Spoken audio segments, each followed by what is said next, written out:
3, 2, 1. Hey, good morning mga kapadyak. So, andito tayo sa may Sabang na Cavite. So pagtaba, pagpagalikabok ng bike. So, matagal tayo hindi nakapag-bike kaya eto pagpag tayo ng taba. Hey, iikot lang ako dito. Dito lang, around Naik lang, Naik Cavite. So biglang ano lang to, papawis ride lang to, papawis padyak. Short ride lang, ikot lang.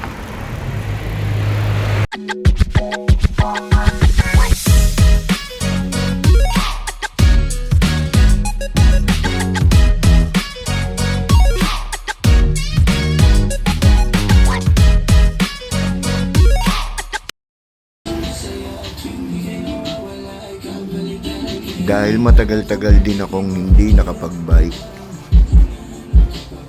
sinapitan ng alikabok bike natin. Pati ako kumapal. Ang taba sa katawan ko. Kaya samahan nyo akong magpagpag. Saka na natin paliguan bike natin. Nakakamiss din talagang magbike. At iba din talaga ang benepisyo ng pagbibisikleta sa katawan, maging sa pakikisalamuha sa kapwa-tao. Palabas na ako dito sa Pasinaya Prime South. Sarap magbike dito. Bihira lang ang sasakyan na dumadaan kaya makakapagbike ka ng maayos. Lalabas tayo patungong Sabang, Naik, Cavite.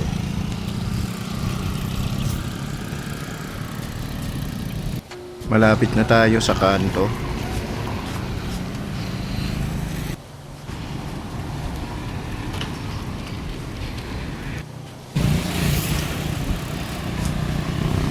Dito na tayo sa Sabang, Naik, Cavite. Nakalabas na tayo.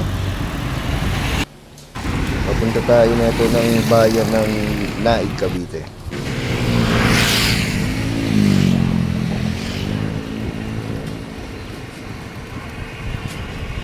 Hey, good morning mga kapadyak. So, andito tayo sa may Sabang, Naik, Cavite. So pagtaba, pagpagalikabok ng bike. So matagal tayong hindi nakapag-bike kaya eto pagpag tayo ng taba. Hey, iikot lang ako dito. Dito lang, around Naik lang, Naik Cavite.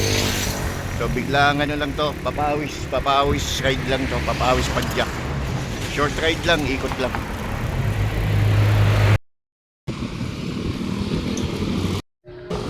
Okay, nadaanan natin yung Torres Farm. Kalalagpas lang natin pero hindi na tayo huminturon. Dire-diretso na tayo papuntang bayan ng Naik. Dami ng mga establishment na nakatayo dito. Mga dating bukid pero ngayon puro commercial na. Sa kabilang banda, okay din naman. Dahil maraming nabibigyan ng trabaho. Pero mas okay sana kung naiingatan natin ang kalikasan. Laki ng pinagbago.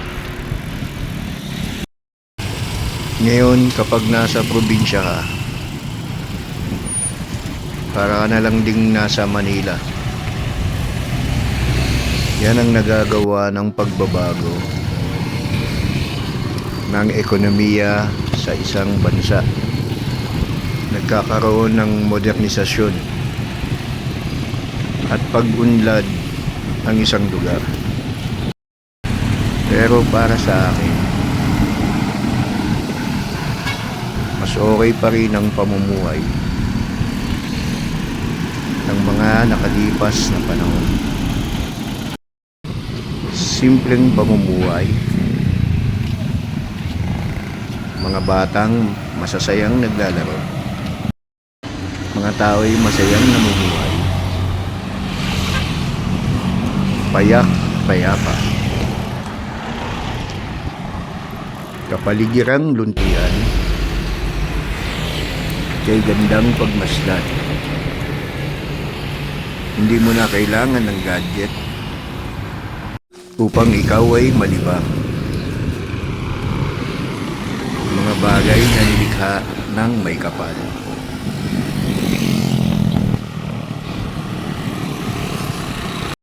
Na dapat nating ingatan at pangalagaan. Kasabay ng pagunlad ng ating bayan. Mapanatili ang ganda ng kalikasan. So ito, nakaikot na tayo. Galing tayo kanina ng loob ng Pasinaya Prime South. So ngayon, nandito na tayo malapit doon sa tulay na boundary ng Tansa at saka Naik, Cavite.